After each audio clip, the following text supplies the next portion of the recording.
I'm Mike from St. Thomas Economic Development, here with another little update from St. Thomas City Hall.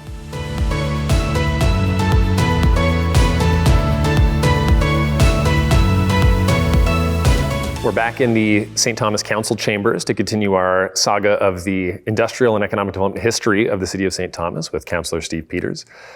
Steve, in our last segment together, we talked about how the railway was instrumental in the development of St. Thomas and the city's identity. But then in the 30s, with changes in rail technology, that started to sort of slow down a little bit, lose a bit of steam, if you will. But then the city of St. Thomas found something else to focus on, didn't it? Well, it did. The demise of the railways forced the city to look at what they can do to diversify their economy. So at the time, one of the focuses was the automotive industry. We had companies like the Timken Roller Bearing company come to St. Thomas, the Weatherhead company come to St. Thomas, Singer Controls come to St. Thomas.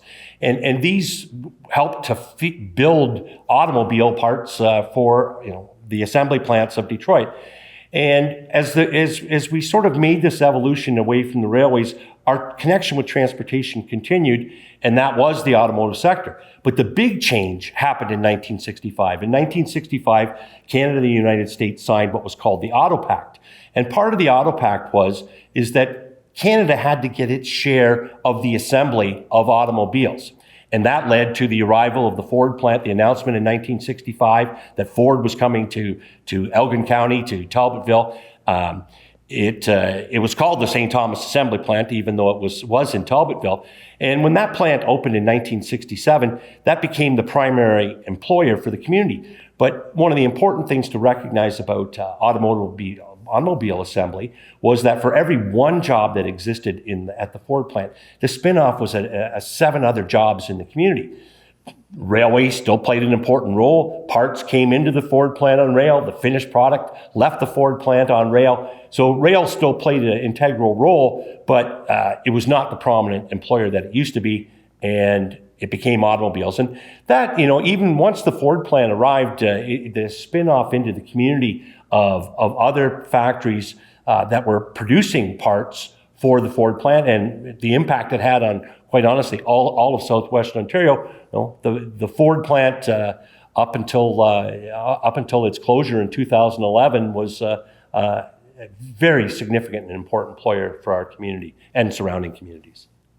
Now, isn't it interesting that St. Thomas sort of saw the change from rail to automotive as that change of technology happened within rail? And then following that, as automotive has changed, the Ford plant has left, but now we've got another mode of automotive technology, battery-powered vehicles, EVs, again, choosing to invest in St. Thomas, right? What are the odds of that? It's very interesting. It's really interesting. And, I think the other interesting component in it all, too, was, starting in 1991, when Freightliner announced that they were going to build their manufacturing assembly plant here. And from 1991 until 2008, Freightliner morphed into Sterling. But another significant employer in our community, again, related to the transportation sector. So, as a community, we've ebbed and flowed over the years, ridden a bit of a roller coaster, but we've consistently had this connection to transportation. Yeah, that's fascinating. I think it's also interesting. You've got some interesting stuff to share with us in our next segment that we'll have in here about electrification in St. Thomas. And I think that'll be an excellent segue to talk to next, given that we are becoming an EV community here in St. Thomas. So stay subscribed for that. Like and subscribe on YouTube for another little update coming soon.